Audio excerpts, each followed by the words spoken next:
नमस्ते दोस्तों, मैं लोकेश अग्रवाल खबर विजडम हब चैनल में आपका स्वागत करता हूं। आज रशिया का सबसे पावरफुल न्यूक्लियर मिसाइल सैटर्न 2 यानी RS-28 सरमट मिसाइल को न्यूक्लियर वॉर के लिए रेडी करने का ऑर्डर पुतिन ने दे दिया है। लेकिन एक शॉकिंग ट्विस्ट ये है कि कुछ महीने पहले ही इस मिसाइल का टेस्ट फेल हुआ था और उस टेस्ट पर एक डेंजरस ब्लास्ट भी हुआ था। तो अब सवाल ये उठता है कि पुतिन इतने कॉन्फिडेंट क्यों है कि ये मिसाइल अब रेडी है। क्या ये बाइडेन और जेलेंस्की का कुछ डेंजरस मूव का जवाब है? आज के वीडियो में हम इन सब सवालों के जवाब ढूंढने की कोशिश करेंगे। तो अप्रैल 2023 की बात है जब रशिया ने सैटर्न 2 का एक और टेस्ट किया, लेकिन यह टेस्ट फेल हो गया था। टेस्ट के दौरान एक मैसिव एक्सप्लोजन हुआ जो कि मिसाइल के रेडीनेस पर एक बड़ा क्वेश्चन मार्क उठाता है। इंटरनेशनल मीडिया ने, खासतौर पे वेस्टर्न मीडिया ने काफी क्रिटिसाइज किया और काफी रशिया के ऊपर हंसे भी थे इस बात को। लेकिन पुतिन कहते हैं कि ये टेक्निकल ग्लिच सिर्फ टेम्परेरी था और अब जो सैटर्न 2 है वो पूरा रेडी है। उनके मतलब कि जो भी इंजीनियर्स हैं उनका कहना यह है कि वो रेडी है। क्या ये रशिया की ये सोची समझी एक स्ट्रेटेजी है या एक ब्लफिंग स्ट्रेटेजी है, या क्या ये ऑपरेशनल है भी या नहीं है? एक बहुत ही बड़ा क्वेश्चन उठाता है। अब सवाल तो ये है कि पुतिन ने इतनी जल्दी सैटर्न 2 को डिप्लॉय करने का ऑर्डर क्यों दिया जब रिसेंट टेस्ट फेल हुआ था। एक्सपर्ट्स का मानना यह है कि यह डिसीजन डायरेक्टली रिलेटेड है यूएसए यूक्रेन के रिसेंट एक्शन से।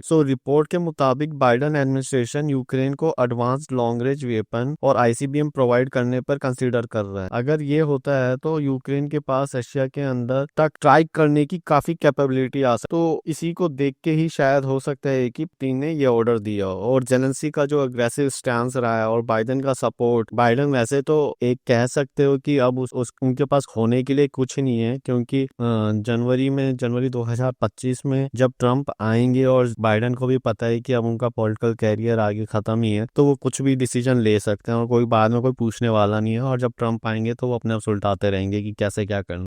इसीलिए वो बाइडेन ने जेलेंस्की को अग्रेसिव स्टैंस और बाइडेन का सपोर्ट है उसके कारण रशिया के लिए डायरेक्ट थ्रेट वो बन गया है। पुतिन ये दिखाना चाहते हैं कि रशिया रेडी है और किसी भी अटैक का जवाब देने के लिए वो काफी कैपेबल। सैटर्न 2 के बारे में एक बात सबको मालूम है कि ये दुनिया का सबसे पावरफुल आईसीबीएम है जो एक साथ 10 से 15 न्यूक्लियर वॉरहेड को लेके जा सकता है। इसकी रेंज जो है वो 18,000 किलोमीटर है, जो कि दुनिया को किसी भी कोने तक स्ट्राइक करने की कैपेबिलिटी रख। जैसे मैंने बताया कि 10 से 15 न्यूक्लियर वॉरहेड और मल्टीपल टारगेट्स को पिन पॉइंट कर सकते। तो इसमें आईएमआरवी टेक्नोलॉजी से लैस है और कई सारे टारगेट्स को एक साथ अटैक कर सकता है। पुतिन का मानना यह है कि जो रिसेंट अपग्रेड्स के बाद अब ये मिसाइल जो है वो 100% ऑपरेशनल है। लेकिन एक्सपर्ट्स का कहना अभी तक ये है कि जब तक सक्सेसफुल टेस्ट नहीं होता तब तक रशिया के कॉन्फिडेंस पर सवाल हमेशा उठते रहेंगे। पर क्वेश्चन ये है कि अगर रशिया ये सैटर्न 2 को अगर डिप्लॉय करेगा तो ये आने वाले टाइम वेस्टर्न कंट्रीज के लिए बहुत ही सिरदर्द बन सकता है। यूक्रेन ऑलरेडी हीमर्स और ड्रोन्स का यूज करके रशिया के अंदर स्ट्राइक कर चुका है और अगर उन्हें आईसीबीएम जैसी मिसाइल्स उन्हें मिलते हैं तो सिचुएशन और भी ज्यादा डेंजरस हो सकती है। पुतिन इसी डेवलपमेंट को लेकर काफी सीरियस है और शायद इसीलिए उन्होंने सैटर्न 2 को रेडी रखने का ऑर्डर दिया है। तो दुनिया के